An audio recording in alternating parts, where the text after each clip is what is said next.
ओम श्री गणेशाय नमः। दोस्तों, श्रावण मास के शुक्ल पक्ष की तृतीया तिथि को हरियाली तीज का पर्व मनाया जाता है। इस दिन सुहागिन महिलाएं अखंड सौभाग्य और सुखी वैवाहिक जीवन के लिए व्रत रखती है। इसके साथ ही कुंवारी कन्याएं विवाह में आ रही अड़चनों को समाप्त करने और मनचाहा जीवन साथी पाने के लिए रखती है।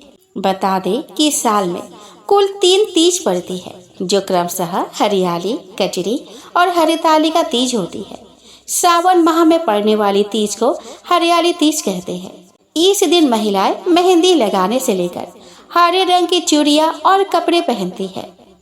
भगवान शिव के साथ मां पार्वती की विधिवत पूजा करने का विधान है। इस साल तृतीया तिथि 2 दिन होने के कारण असमंजस की स्थिति बनी हुई है कि आखिर किस दिन हरियाली तीज का पर्व मनाया जाएगा। तो आइए इस वीडियो में हम जानें कि हरियाली तीज की सही तारीख, महत्व और शुभ मुहूर्त के बारे में। साथ ही हम श्रवण करेंगे हरियाली तीज की पावन व्रत कथा को।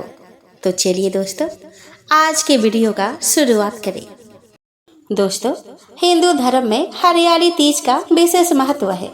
इसे सावन तीज, छोटी तीज और मधुश्रवा तीज के नाम से भी जाना जाता है।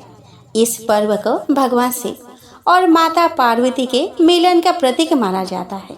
मान्यता है कि मां पार्वती से भगवान शिव को पति के रूप में पाने के लिए 108 जन्मों तक कठोर तप की थी।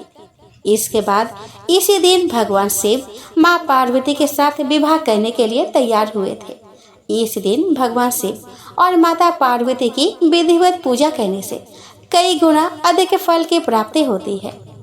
श्रावण शुक्ल तृतीया तिथि का आरंभ 26 जुलाई दिन शनिवार को रात 10:42 पर होगा और वही श्रावण शुक्ल तृतीया तिथि का समापन 27 जुलाई दिन रविवार को रात 10:41 पर होगा।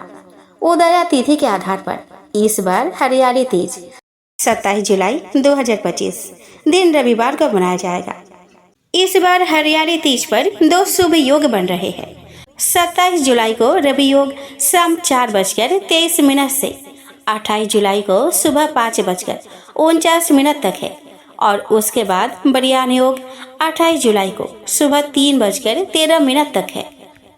दोस्तों, हरियाली तीज के दिन यानी कि 27 जुलाई 2025 रविवार को सूर्योदय सुबह 5:59 पर होगा और सूर्यास्त शाम 7:07 पर होगा। इस दिन ब्रह्म मुहूर्त सुबह 4:23 से सुबह 5:11 तक रहेगा। प्रातः काल पूजा का शुभ मुहूर्त सुबह 4:37 से सुबह 5:40 तक है। सायकाल पूजा का शुभ मुहूर्त शाम 7:15 से शाम 8:18 तक है। इस दिन राहु काल दोपहर 4:30 बजे से 6 बजे तक है। व्रत खोलने का शुभ मुहूर्त 27 जुलाई 2025 दिन रविवार को शाम 7:08 से रात 9:06 तक है। इस दिन चंद्रास्त रात 9:06 पर होगा। दोस्तों, हरियाली तीज का व्रत विवाहित स्त्री के साथ ही कुंवारी कन्या भी रख सकती है। कुंवारी कन्या यदि श्रद्धा पूर्वक यह व्रत रखती है और शिव पार्वती की पूजा करती है तो इससे उन्हें मनचाहे और सुयोग्य वर की प्राप्ति होती है। आप हरियाली तीज की पूजा मंदिर जाकर कर सकती है। अगर आप किसी कारण मंदिर जाने में असमर्थ है तो आप घर पर भी हरियाली तीज का पूजन कर सकती है। तो दोस्तों, हरियाली तीज के दिन महिलाएं सुबह स्नान करें और पूजा घर में घी का दीप जलाकर व्रत का संकल्प लें। इस दिन अन्न जल का त्याग करना चाहिए। सुहागिन महिलाएं हरियाली तीज पर 16 श्रृंगार कर तैयार हो जाए। इस दिन खास तौर पर महिलाओं को हरे रंग की नई साड़ी, हरी चूड़ियां आदि पहननी चाहिए। पूजा स्थल को साफ करें और गोबर का लेपन करें। इसके बाद गंगा जल छिड़क कर शुद्ध करें। इसके बाद पूजा के लिए माता की चौकी सजाएं। दोस्तों, हरियाली तीज की पूजा के लिए शुद्ध मिट्टी या बालू से शिव पार्वती की प्रतिमा बनाई जाती है। अगर किसी कारण आप बालू से प्रतिमा ना बना पाए तो शिव पार्वती की तस्वीर या मूर्ति स्थापित करके भी पूजा कर सकती है। पूजा विधि शुरू करने से पहले शिव पार्वती का आह्वान करें, गंगा जल और पंचामृत से शिव जी का अभिषेक करें, माता पार्वती को श्रृंगार का सामान अर्पित करें। इसके बाद पूजा में बेलपत्र, धतूरा, सुपारी, अक्षत, नैवेद्य, फूल, फल, चंदन और भोग चढ़ाकर पूजा करें। पूजा के सभी सामग्री अर्पित करने के बाद हरियाली तीज की व्रत कथा पढ़े और फिर शिव पार्वती की आरती करें।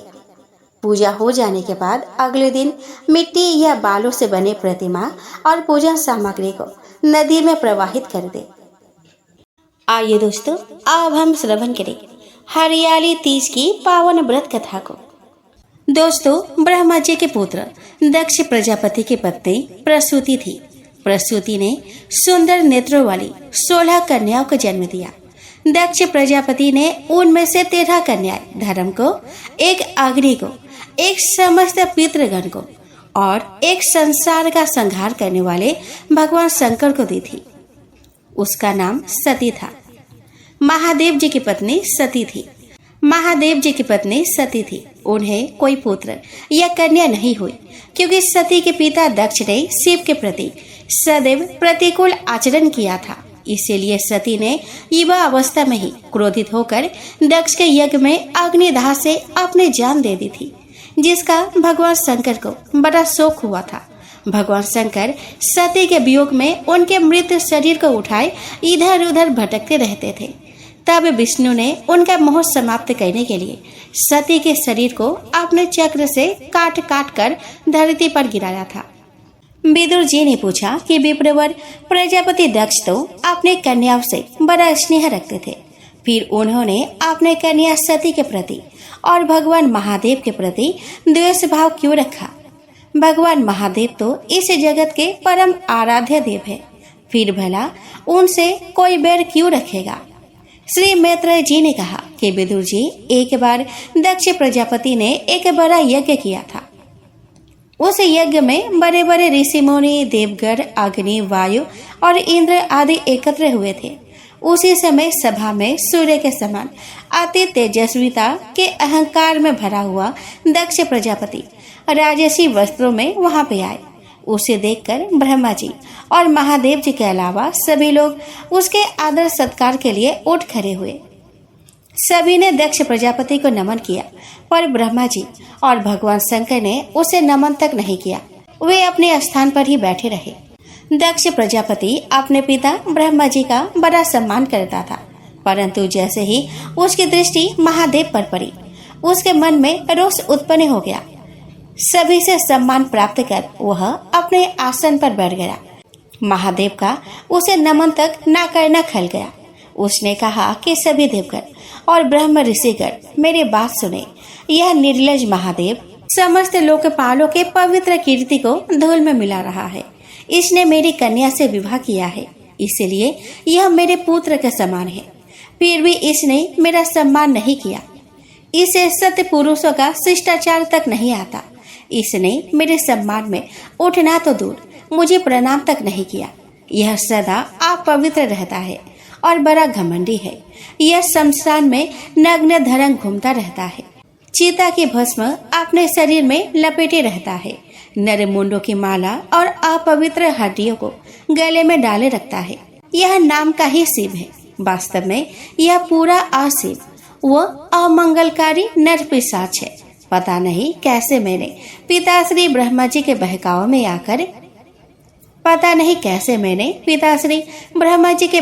में आकर इसके साथ अपने कन्या को ब्याह दी।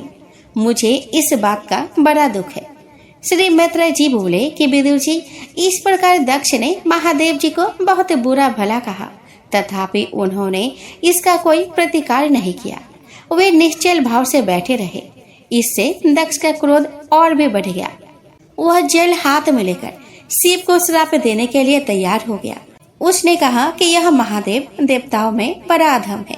इसे अब से इंद्र, उपेंद्र आदि देवताओं के साथ यज्ञ का भाग न मिले। महादेव को दक्ष द्वारा श्राप दिए जाने का वहां पर उपस्थित सभासदों ने बड़ा विरोध किया, पर उसने किसी की भी नहीं सुनी। जब महादेव श्री शंकर जी के अनुयायी नंदीश्वर को दक्ष द्वारा दिए गए श्राप का पता चला तो उसने क्रोध में भरकर श्राप दिया कि दक्ष और वे ब्राह्मण जिन्होंने दक्ष के दुर्वचनों का अनुमोदन किया था, वे सभी इस मरण धर्म शरीर के द्वारा जीवन मरण के चक्र में फंसे हुए तत्व ज्ञान को भूल जाएंगे और पशुओं के समान अपना जीवन व्यतीत करेंगे। नंदीश्वर के श्राप को सुनकर ब्राह्मण कुल के भृगु जी ने पलटकर श्राप रूप ब्रह्मदंड दिया। जो लोग शिव भक्त है, वे वेदों के रक्षक ब्राह्मणों की निंदा करने वाले, वे श्री विष्णु के विरोधी है, वे पाखंडी है और भूतों के इष्ट देव महादेव के प्रति अनुरक्त है, वे सनातन धर्म के विरोधी कहे जाएंगे। विदुर जी इस प्रकार भृगु ऋषि के द्वारा श्राप दिए जाने पर भगवान शंकर कुछ खीने होकर वहां से अपने समर्थकों के साथ चले गए। वहां उपस्थित श्रीहरि इस सारे प्रसंग में कुछ नहीं बोले। वहां उपस्थित सभी ऋषियों के वे उपास्य देव थे। उनके साथ मिलकर सभी ने यज्ञ संपन्न किया और गंगा यमुना के संगम पर स्नान करके यज्ञ भाग लेकर अपने अपने स्थानों को चले गए। श्री मैत्रेय जी ने कहा कि विदुर जी इस प्रकार दक्ष और महादेव के बीच बैर भाव की नींव पड़ गई और धीरे धीरे वह पनपने लगा। इसी बीच ब्रह्मा जी ने दक्ष को सभी प्रजापतियों का अधिपति बना दिया। उससे उसका घमंड और भी अधिक बढ़ गया। उसने यज्ञ भाग भी शिव को नहीं दिया। एक बार दक्ष ने बृहस्पति सब नामक महायज्ञ किया। उस यज्ञ में उसने ब्रह्म ऋषियों, देव ऋषियों, पितरों, देवताओं आदि को परिवार सहित आमंत्रित किया, किंतु महादेव शिव को नहीं बुलाया। आकाश मार्ग से जाते हुए देवता लोग उस यज्ञ की चर्चा करते हुए कैलाश पर्वत पर होकर जा रहे थे। उसी समय सती ने उनके मुख से अपने पिता के यहाँ होने वाला महायज्ञ की चर्चा सुनी। इससे उसे भी बड़ी उत्सुकता हुई, तो उसने भगवान महादेव के पास जाकर कहा कि स्वामी, मैंने सुना है कि मेरे पिता के यहाँ एक बड़ा भारी यज्ञ उत्सव होने जा रहा है। सभी देवगण वहाँ पे जा रहे हैं। यदि आपकी इच्छा हो तो हम भी वहाँ पे चले। मेरी बहनें भी वहाँ पे आई होंगी। सभी से मिलना तो हो जाएगा। ऋषियों द्वारा श्रेष्ठ यज्ञ भी देखने को मिलेगा। इस समय अपने पिता के घर जाने के लिए मेरा मन बड़ा व्याकुल हो रहा है। अपनी प्रिय सती के वचन सुनकर भगवान शंकर ने मुस्कुराकर कहा कि प्रिय, पिता के यहाँ भी बिना बुलाए नहीं जाना चाहिए। विद्या, तप, धन, स्वस्थ शरीर, युवावस्था और उच्च कुल, ये सत्य पुरुषों के 6 लक्षण हैं, परंतु नीचे पुरुषों में यह अवगुण हो जाते हैं, क्योंकि इससे अभिमान बढ़ जाता है, विवेक बुद्धि नष्ट हो जाती है। इसी कारण महापुरुषों के प्रभाव को वे नहीं देख पाते। ऐसे लोग यदि अपने बंधु बांधव भी हो तो भी उनके पास कभी नहीं जाना चाहिए। हे देवी, शत्रु के बाणों से बिंध जाने के उपरांत भी इतनी पीड़ा नहीं होती जितनी ऐसे लोगों के कटु वचनों से होती है। यह मैं जानता हूँ कि तुम दक्ष की सबसे प्रिय पुत्री हो, किंतु तुम्हें वहां जाने पर उचित मान नहीं मिलेगा, क्योंकि तुम मेरी पत्नी हो और वे मुझसे ईर्ष्या रखते हैं। अहंकार शून्य महापुरुषों की समृद्धि देखकर जिसके हृदय में संताप होता है, वह पुरुष उनके परम पद को कभी प्राप्त नहीं कर सकता। जैसे दैत्यगण श्री हरि से बैर भाव रखते हैं, उसी प्रकार तुम्हारे पिता मुझसे कुढ़ते रहते हैं। प्रिय, तुम्हें यह पूछने का अधिकार है कि मैंने प्रजापतियों के सभा में तुम्हारे पिता का आदर क्यों नहीं किया। इसके लिए मेरा कहना यह है कि तत्वज्ञानी लोक व्यवहार अच्छी प्रकार जानते हैं। इसके लिए मेरा कहना यह है कि तत्वज्ञानी लोग व्यवहार अच्छी प्रकार जानते हैं। वे अपने अंतःकरण में स्थित परम पुरुष वासुदेव को ही प्रणाम करते हैं। किसी देह अभिमानी पुरुष को वे नमन नहीं करते। इसलिए प्रिय, प्रजापतियों के यज्ञ में मेरे द्वारा कोई अपराध ना किए जाने पर भी जिसने अपने कटु वचनों से मेरा तिरस्कार किया, वह दक्ष यद्यपि तुम्हारा पिता है, फिर भी वह मेरा और मेरे अनुयायियों का शत्रु है। अतः तुम्हें वह कदापि नहीं जाना चाहिए। यदि मेरी बात ना मानकर तुम वहां जाओगे तो तुम्हारे लिए अच्छा नहीं होगा। क्योंकि जब किसी प्रतिष्ठित व्यक्ति का अपने आत्मीय जनों के द्वारा अपमान होता है तब तत्काल उसके मृत्यु का कारण उपस्थित हो जाता है। श्री मैत्रेय जी ने कहा कि विदुर जी भगवान श्री शंकर महादेव की बातें सुनकर सती अत्यंत व्याकुल हो गई। उसका मन अपने बंधु बांधवों से मिलने के लिए बेचैन हो उठा, परंतु पति के नाराज होने के भय से वे इधर उधर बेचैनी से घूमते हुए रोने लगी। तब उन्हें व्यथित होते देखकर भगवान ने उन्हें जाने की आज्ञा दे दी। सती भगवान के अनेकानेक पार्षदों के साथ बैल पर सवार होकर अपने पिता के घर चल पड़ी। हजारों शिव भक्त उनका मनोरंजन करते हुए उनके साथ साथ चलने लगे। कुछ समय बाद सती अपने समस्त सेवकों के साथ दक्ष के यज्ञशाला में जा पहुंची। वहां अनेकानेक ब्राह्मण उच्च स्वर में वेद मंत्रों का जाप कर रहे थे। अनेक ब्रह्म ऋषि और देवगण वहां विराजमान थे।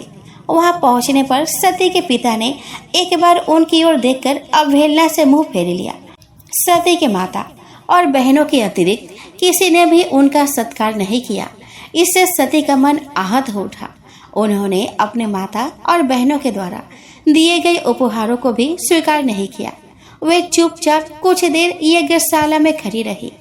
अपने पिता द्वारा अपमान होते देखकर सती का हृदय पहले ही आहत था, परंतु जब उन्होंने देखा कि उनके पति का भी कोई यज्ञ भाग वहां नहीं रखा गया है तो वे दुखी हो उठी। उन्हें पछतावा होने लगा कि बिना बुलाए वे यज्ञशाला में क्यों आई। उन्हें इस प्रकार दुखी होते देखकर उनके साथ आए शिव के घर क्रोधित हो उठे। वे दक्ष को मारने के लिए आगे बढ़ने लगे तो सती ने अपने तेज से उन्हें रोकते हुए अपने पिता से कहा कि पिताश्री, भगवान शंकर से बड़ा इस संसार में कोई नहीं है। वे सभी देहधारियों के आत्मा है। उनका किसी प्राणी से बैर नहीं है। वे सभी के कारण स्वरूप है। ऐसा कौन है जो उनसे बैर करेगा? आप जैसे अहंकारी लोग ही उनमें दोष ढूंढते हैं, जबकि कोई साधु पुरुष ऐसा नहीं करता। वे तो दूसरों के थोड़े से गुणों में ही अधिक गुण दिखते हैं। फिर आपने कैसे ऐसे महापुरुष पर दोष आरोपण किया है? पिताश्री, जो दुष्ट और मूर्ख मनुष्य इस सभी रूपी शरीर को ही आत्मा मानते हैं, वे ही ईर्ष्यावश ऐसे महापुरुषों की निंदा करते हैं, जबकि महापुरुष उनके इस निंदनीय चेष्टा पर कोई ध्यान नहीं देते। महापुरुषों की निंदा करना उन अभिमानी लोगों को ही शोभा देता है जो स्वयं निंदा के लायक होते हैं, जिनके 2 अक्षरों के नाम शिव का नाम मात्र को उच्चारण करने से जघन्य पाप नष्ट हो जाते हैं। उन्हीं पवित्र कीर्ति मंगलमय भगवान शंकर से आप द्वेष करते हैं। आप उन्हें नाम मात्र के ही शिव समझते हैं। भगवान शिव शमशान के देवता है। भूत पिशाच उनके श्री चरणों में लौटते रहते हैं। स्वयं ब्रह्मा जी, श्री विष्णु जी और समस्त देवगण उनके चरण रज को अपने अपने शीश पर धारण करते हैं। वे दुष्ट जनों को पल भर में ही नष्ट करने की शक्ति रखते हैं। आपने मेरे पति भगवान नीलकंठ की निंदा की है, इसलिए आपसे उत्पन्न हुए इस शरीर को आप में नहीं रख सकती। आप भगवान शंकर के प्रति अपराध करने वाले हैं, अतः आपके अंश से उत्पन्न इस निंदनीय देह को रखकर मैं क्या करूंगी? मुझे अपने पर लज्जा आती है कि मैं आपकी पुत्री हूँ। महापुरुषों का अपमान करने वाले के घर में जन्म लेना भी महापाप है। धिक्कार है मुझे अपने इस जीवन पर। विदुर जी ऐसा कहकर सती ने भगवान शंकर का स्मरण किया और उनसे क्षमा प्रार्थना करते हुए यज्ञ की अग्नि में कूद पड़ी। उनका शरीर सहसा दहक उठा। सभी देवगण और ऋषि मुनियों ने सती का देह त्याग देखा तो वे घबराकर उठ खड़े हुए, परंतु तब तक बहुत देर हो चुकी थी। सती के देह धो धो कर जल उठी। सती के परिजनों ने देखा तो वे हाहाकार करते हुए यज्ञ वेदी की ओर दौड़े। वहां पर भयानक कोलाहल फैल गया। यज्ञ भ्रष्ट हो गया। सब ओर ध्वनि सुनाई देने लगी।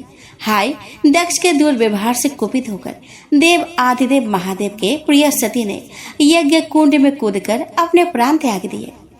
इसके बाद शिव जी घोर साधना में लीन हो गए। इधर देवी सती को भगवान शिव की आज्ञा का उल्लंघन करने का भी दंड मिला और उनका कई जन्म होता रहा।